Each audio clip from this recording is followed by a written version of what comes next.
The following message is transmitted at the request of the United States Geological Survey at approximately 1:26 p.m. Pacific Standard Time. Seismic activity was reported in Imperial and San Diego County. A total of over 200 earthquakes were reported. Most of these earthquakes have occurred in the Salton Sea. It is most likely that further shocks will occur.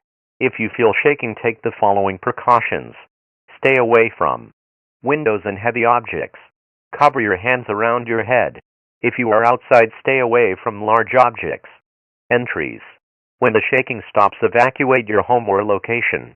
Stay off the telephone unless you have a life-threatening emergency.